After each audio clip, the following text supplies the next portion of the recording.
Good morning everyone, Janie here. Welcome back to my garden. As you all can see, I am back in my own garden. We had a fantastic week at my parents' house up in Redding. The girls and I did. Jason stayed here to help with the contractor and the pets and everything like that. So thank you, Jason. We had the best time, and really it was just because we were escaping the chaos from being at home. The construction in our master bathroom is, it's almost done. It's so close. I'll show you all a clip of the bathroom right now. It's looking so beautiful, and it's just like the finishing stuff at this point. Like the tile's almost done. We just got to get the vanity in, a couple of the lights up. You know, it'll be great. It's so close. You will see this video on Monday. The girls start school on Tuesday. So we've kind of just been getting things going for back to school and everything like that. So I wanted to wake up early today. We're still in the middle of a heat wave. I wanted to wake up early today, and I wanted to come address my cut flower garden. I've obviously been neglecting it. It is totally overgrown. I have so many flowers here, so I want to harvest a bunch of them. I want to work on one of the things I was looking at my mom's house. I had a lot of extra time. One of the things I was researching is I was researching the ins and outs of flower arranging. When I do my flower arranging, I often just do what I find pleasing to the eye. I often just grab a bunch of flowers. You know, I know about focal flowers, I know about filler flowers, all that kind of stuff, but I just do what I think is beautiful, and I really don't pay attention to any of the technique, I would say. Well, so I have my flower field. Yes, I've decided to call it my flower field. It is a big piece of property that I am borrowing from my neighbor's family for the next season, the next year. And I'm so excited about it, and I can't wait, and I have big plans for just filling it chock full with flowers. And I cannot wait to have just so many flowers. Like, it's gonna be so many flowers, and I have no plans to sell them. I have no plans to do anything other than make bouquets and give them away and practice and play and just have fun with it, and film it for you guys, of course. What I want to do, I'm gonna have so many flowers that I really want to focus on the technique. For instance, I have my Snow on the Mountain euphorbia in this cut flower garden. I love it. It's so beautiful. I am having so much trouble with that filler, with that foliage, because when I cut it, there's milky sap on it, and it drains all over my pants, and then it wilts. It wilts for about 4 or 5 days, and then it pops back up, and it looks absolutely beautiful for like 2 weeks. It's gorgeous. But I'm obviously doing something wrong. So I've looked into it, and I've seen that you can sear the ends, the tip where you cut it, and that's supposed to make it a little bit better. Rich from the Old Sweets Farm, my friend Rich, his dad, I guess, used to arrange flowers and even judge and all that kind of stuff. And he said that his dad would sear the tips on like a cast iron pan. I think that's what he said. I'm sorry, my neighbor with a really big truck is driving by right now. So I was looking up the recommendations for how to harvest Snow on the Mountain euphorbia, and you know, it said a couple things. It said you could do the boiling water trick, where you take out a glass of boiling water, dip the stem in, and that should sear it, or you can just use a flame or a match or something like that, or you can, you know, sear it on a hot pan or something. So I'm just kind of like that. I'm just gonna kind of work through it and start working on technique, basically, and how to do these cut flowers, so that when I have hundreds and thousands of flowers on my flower field, I will know what to do with all of it and not be a total amateur with it. So then the other thing when I was at my mom's is that I was researching the basics, the 101 of flower arranging, and there are so many resources of information. It's incredible. It's like, it's such a science. It's so funny that flower arranging has become, or is such a science, because I just don't think of it like that. I think of it as just something fun that you do, and you know, you might have an artistic talent and be able to put together things really beautiful. No, it's totally a science. So I found this really great, I don't want to say article, but it's a handout from a class from UC Santa Cruz, which is a school here in California, and I'm just kind of going off of of that. So I'm gonna start working through that. I'm gonna go over that with you all today, and I will leave the link in the video description down below. But basically, you know, it's the different components of flowers, and I'm totally familiar with that. But then deciding on how many ingredients you want, you know, different types of flowers. And really the woman who wrote this, I can't remember her name right now, I'll put it down below. She really focused on color scheme, and that is something I don't think about. I usually just throw colors, whatever flowers I have, I throw them into the bouquet, and if they look pretty, then great. So I want to try working on color scheme. So that's what I want to do today with you all. I want to do 3 different types of bouquets to focus on color scheme, and the 3 that she talked about were complementary. So if you take a color wheel, complementary across, you know, stretching across, and then there's analogous, right, which is along the same, you know, right next to each other, and then monochromatic, which is obviously same colors in the same tone. So I'm going to try and make 3 bouquets today with those 3 color schemes, and we will see how we do. Let me take you guys through and give you guys a quick peek of my cut flower garden as of today. It's like mid to late August right now. I don't remember the exact date. Okay, I'm not even sure where to start. It's obviously looking very lush and full, and I have to say, I love it when it looks like this. I think it's so beautiful. It may not look perfect, you know, it's not perfectly manicured. I have to deadhead and all that kind of stuff, but I just love it. I love it when it's like layered like this. It just looks so beautiful to me. I absolutely love it. So let's see, let's start here. This is Lady Coral Lavender, Aster. It's looking amazing. I'm planning to cut all of these for my bouquets today. Maybe not all of them, but a ton of them. Here's that Snow on the Mountain Euphorbia that I was talking about. Yes, I need to fill up my bird bath. Here's the Snow on the Mountain Euphorbia. This is what I was talking about. I had written this plant off because it was just so hard to harvest, but I love it. I think it's so beautiful. I just really enjoy using it as foliage or filler in my cut flower arrangements. So I really want to see if I can figure it out. And if I can't figure out, if I can't do it, I mean, I can do it. I know I can do it. I just have to put some energy and time into it. I do have my cinnamon basil that's starting to grow up here. I planted this just a little while ago. I like the smell of that. I love the smell of this one. This is Mrs. Burns Lemon Basil. So beautiful. Yes, it's all bolted and gone to bloom. I'm still going to use it though. I think I'm going to cut off the bloom stalks and just use the leaves. It's just so beautiful, and it smells so good. Here's some more fall plantings I did. This is red spike amaranth that's growing really well. This is teddy bear dwarf sunflowers that are looking beautiful. These white ones, these spiky white ones right here, they're neat. I'm not in love with them. These are Valkyrie asters. I thought they were supposed to be like a pink color. I'll show you the picture from the Johnny's website, and mine don't look like that at all. So they're a cool flower, but I don't know, I'm just not in love with them. So I probably won't do those again next year. I do have some celosia that's starting to come in. And then my zinnias, you can't even see all of them. They're crazy. They are crazy. I am starting to get some powdery mildew, and we don't get a ton of powdery mildew just because we're so dry and we're so hot here, but I am starting to get a ton, and I'm sure it's just because I planted these so close together. I'm not too worried about it. You know, it'll be fine. I can take out the plants that do get powdery mildew. These are the Benary's giant lime green zinnias. I way overplanted these this year. Excuse me, and that's okay. Today I'm going to try and use them in a monochromatic color scheme bouquet. I'm going to see if I can figure that out. Excuse me, I got a frog in my throat. And you know, we'll see if we can make them look really beautiful. They're, you know, it's almost like they're not a focal flower. They're not colorful enough for a focal flower, like the Benary's bright pink. Look at that, so beautiful.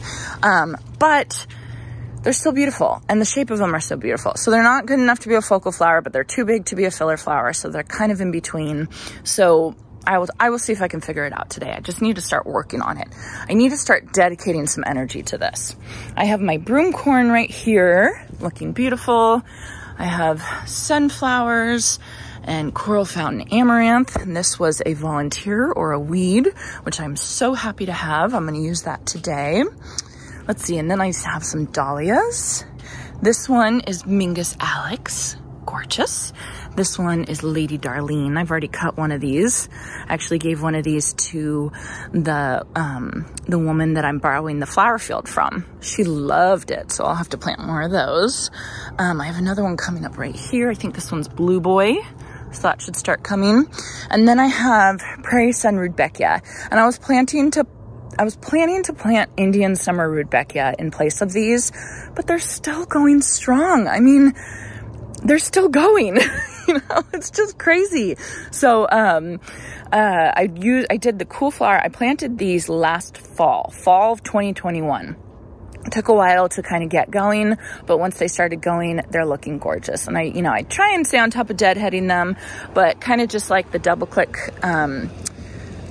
Snow Puff Cosmos, there's just so many of them that I just can't stay on top of it. You know, I mean, I could, but I can't. So yeah, isn't this beautiful?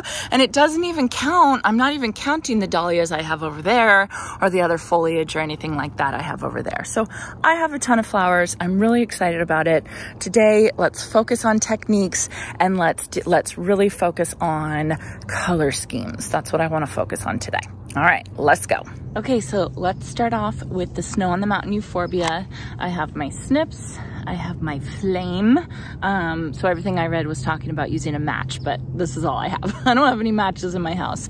And then I have a bucket full of water, and I'm gonna put them in their own bucket because I also read that anything that has sap, you don't want to immediately put it into a bucket of water with other flowers. So the Snow on the Mountain Euphorbia is going to get its own bucket. All right, so let's go and try it. You see it dripping?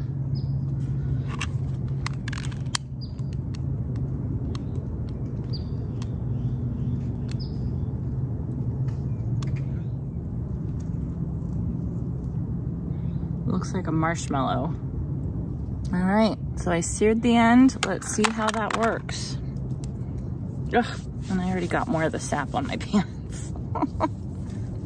It's a lost cause.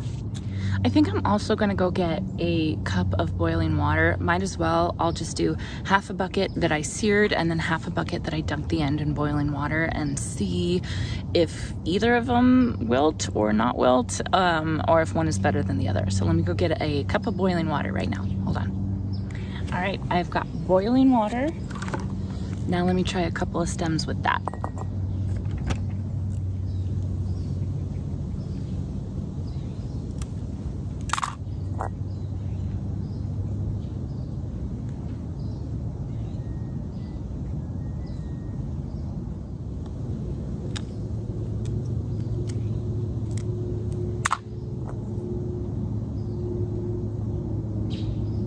All right, so I've got a nice big bucket full of euphorbia. Everything on this side, I did the searing method with the flame. Everything on this side, I did the boiling water method. Look at this water, it is filled with sap. Gross. And this poor plant. I took it all. And this won't grow back, so I might as well just take this plant out. All right, let's get to harvesting everything else.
Hey everyone, so it's obviously a couple hours later, it's in the afternoon, it's 100 degrees, it's super, super hot, but I wanted to get out here and I wanted to finish filming this video before I got even more distracted. So this morning I was cutting all my flowers, they looked beautiful, and then I went and I put them inside so that they could hydrate a little bit because all of these buckets have water in them, so I just wanted them to hydrate a little bit.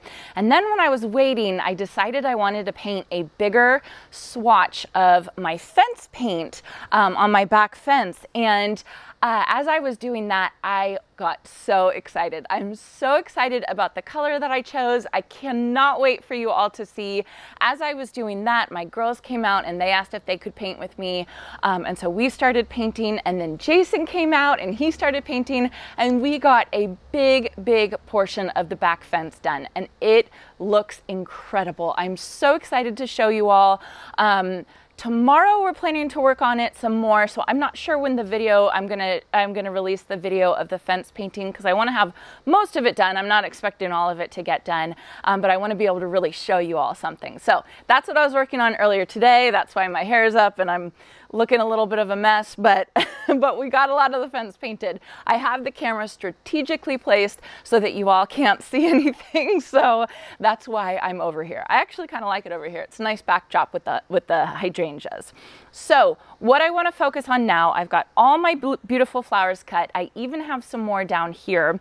I want to focus on the flower arranging. And like I was saying, I was reading this handout. It's by Carolyn Martin. I didn't have a printed out version with me earlier this morning. But like I said, she's part of UC Santa Cruz, and I'm sure it's just a basic flower arranging 101 class, but it's just something that I found online and it just kind of spoke to me. I think simplicity sometimes speaks to me really a lot more than complicating things. So she was pretty straightforward, you know, talking about the ingredients that you have in a bouquet, talking about using odd numbers in your bouquet, talking about not filling it in too much, which is something that I think I often do. I just keep adding and adding and adding. And then I think the most interesting thing that she talked about, and again, this is probably super basic for you all you florists or all of you that are veteran flower arrangers, she talked about color theory, color schemes, and she said that that was super important when you're arranging your bouquets. And that's something that I just don't really think about it. You know, I never really thought about it. I just did what I really liked, it was pleasing to my eye, but now I think back about my favorite arrangements that I've ever made, and they were kind of following a color scheme that she was talking about. So she specifically talks about 3 color schemes. She talks about complementary. So if you take the color wheel, complementary would be on opposite sides of the color wheel. Then she talks about analogous, which would be next to each other, either 2 colors or 3 colors that are all next to each other. And then there's monochromatic, which is all one of the same color. So I just found that really interesting and thought it was a neat way to kind of think about flower arranging in your mind and think about what you are going to pick out. I don't think there's anything wrong with just going out into your garden and picking whatever looks beautiful together, because I think it all looks beautiful together, but it's kind of fun to see if you can kind of follow a color theory or a color scheme and see if that makes the bouquet end up a little bit more pleasing to the eye. So that's what I'm going to work on today. We'll see how it works out.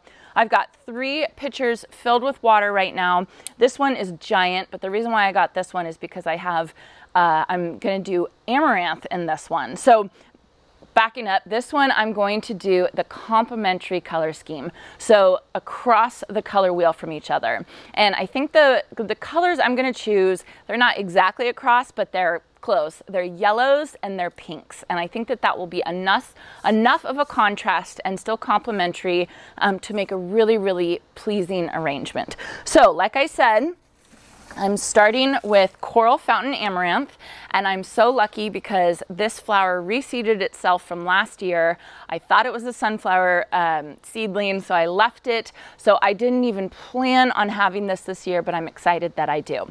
Now I already cut this off once. I already harvested from, I only have 1 plant out in my cut flower garden, and I've already harvested it once, so that was the main stem. And the main stem is usually massive, giant on an amaranth. And then the supporting stems, or why am I blanking on the name?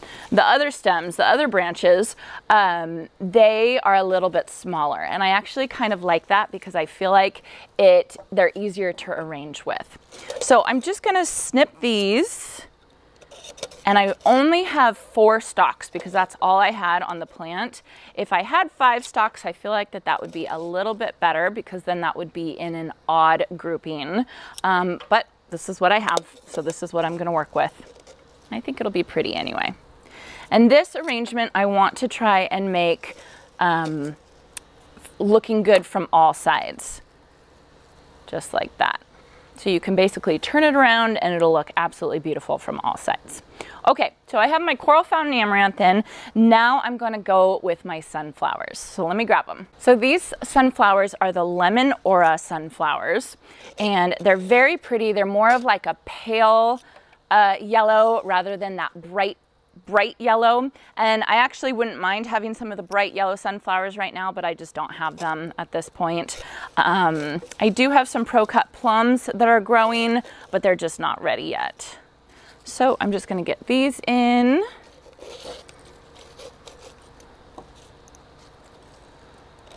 Okay. And what I did for a frog for this arrangement is I just took Scotch tape and I just put it in a grid pattern just on top of this. So it was very simple, very basic. I didn't buy anything fancy or any fancy frog, but that works for me. It usually works really well for me. Okay, so next thing I'm gonna do, we're gonna go with the pinks. Gorgeous, bright pink zinnias. So I shouldn't say bright pink because these are actually the binary bright pink zinnias. These are a color, my friend Olivia gave these to me, and I honestly don't remember the variety that they were. She gave me, they were just some of her extras that she had. I just think they're so beautiful, and I'm gonna have to ask her what variety it is because I just think they're gorgeous. I think I want to definitely grow these again in my flower field next year. Okay, so now what I'm gonna do, I want some foliage in here. So I have my focals, which you could say that they're the sunflowers or you can say that they're the pink zinnias. Those are kind of my focals and my fillers at the same time. And then I have, a little bit of extra with the amaranth. And now I want some filler or some greenery. And I really think that some honeysuckle vines will look really pretty with this movement of the amaranth coming over. So I'm just gonna go right behind me and I'm gonna harvest some honeysuckle vines.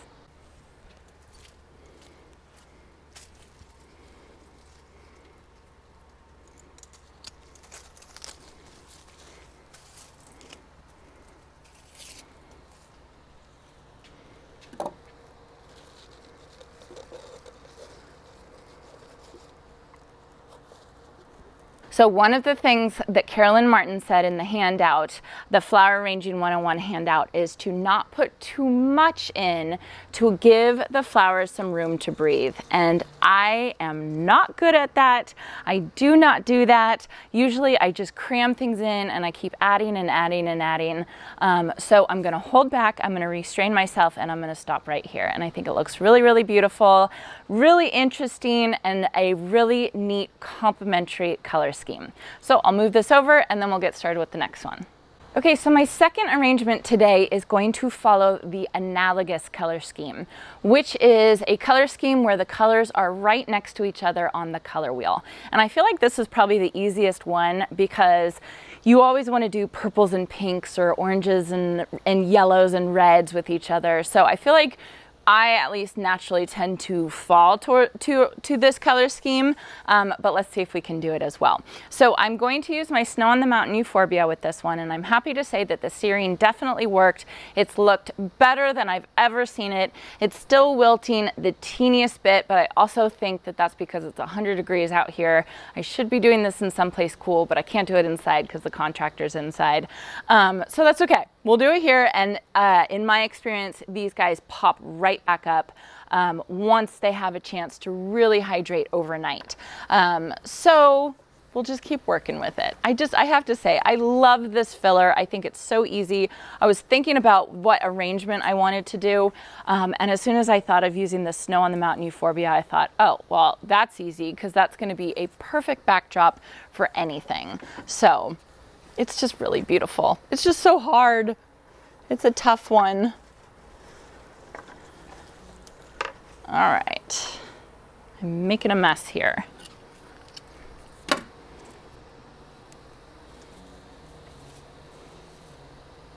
See, you can see that one's kind of wilted. It's just so pretty though. Still gonna use it.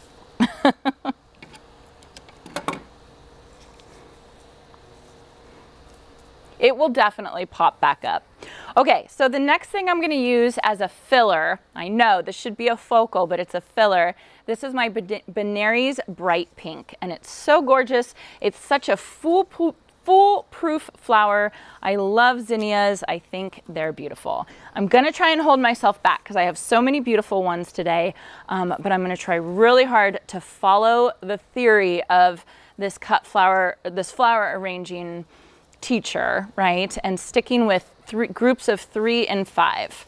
So I think I'm going to get 2 more. Actually, I think I'm gonna stick with 3. I think that looks good. The next thing I'm gonna get is I'm gonna get these Wizard of Oz dahlias. They're beautiful. They're probably my absolute favorite dahlia right now because they are handling the heat so well. Dahlias don't usually do well with heat, and my dahlias are kind of struggling this year. I was talking to my friend Olivia, and she said the same thing. She said hers were definitely struggling, and the one variety that's been the standout has been the Wizard of Oz. So I think I will definitely be growing these next year. These are not in its prime because they're losing its petals right and left, but that's okay. I'm gonna do a grouping of 5 of these. There we go. See that? And then, so I have my pinks and I have my filler, and now I'm gonna put in some purple. So I have 2 options for purple. I have this Lavender Perfection Dahlia.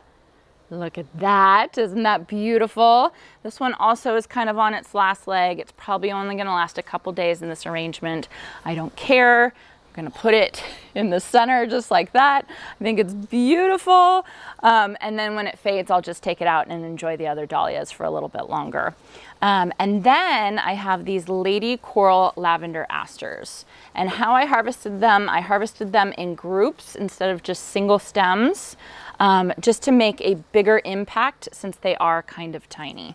Well, I thought I did groups. Yeah, here we go. Here's a group of them.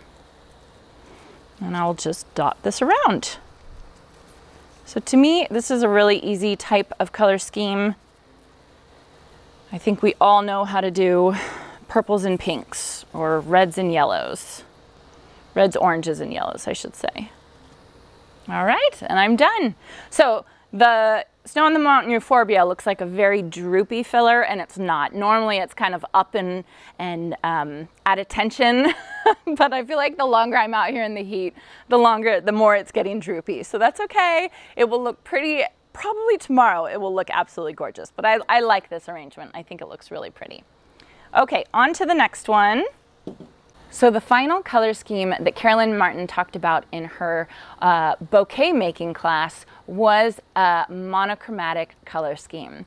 And I have to say, I don't usually lean towards monochromatic, and I don't know why, because I love monochromatic. I think it's so pretty, I think it's so classy and simple, and it just allows the flowers to shine. So I was complaining about my Benary's giant lime green zinnias. Let me grab them and I'll show you all. So I was complaining about these in one video and saying I was having trouble with arranging them because other than using them as a filler, what would you use them as? They're kind of just, you know, they're not a focal flower or anything like that. And then a couple of you said, try a monochromatic flower arrangement. And I thought that that was brilliant. So I don't have too many green flowers at this point. I did have some Bells of Ireland, but obviously those are done for me. It's too hot right now, but I do have some really cool fillers. So I'm gonna use my lime green zinnias as the focal, and then I'm gonna put a bunch of fillers and foliage in, and we'll see how it turns out. So for my foliage, I'm using my Mrs. Burns Lemon Basil. It smells so fantastic. I love it. I'm never gonna forget this smell. It's just gonna remind me of summer 2022 until I grow it every summer from now on. So I think it looks really pretty. It's just a nice supporting foliage for it. And then I'm gonna use the Snow on the Mountain Euphorbia as filler, which it's normally obviously a foliage. So, you know, just using two different types of filler I think will be really cool and will get that monochromatic look that I'm after. I think it'll be kind of neat. So I think that that's one of the cool things about learning techniques and different ways and different thoughts of how to do things like bouquet making or gardening is you can take what you want from it and get your own ideas. You know, it's not that you have to do it the right way or follow somebody's advice, you know, but it's more that you can kind of expand your horizons, learn new things, and expand, you know, how you normally do it. I normally do it just willy-nilly, just throw things in, whatever I think is pretty. And so it's interesting to try and actually think about it and hold myself back and not just throw in every beautiful flower that I have. And I think that they're turning out pretty well. All right, and here we are. Here are my 3 bouquets that I made with color theory in mind: complementary color scheme, analogous color scheme, and monochromatic color scheme. I think that they turned out absolutely fantastic. I think that the analogous is my favorite just because I love the pinks and purples. I'm a little sad about my Snow on the Mountain Euphorbia.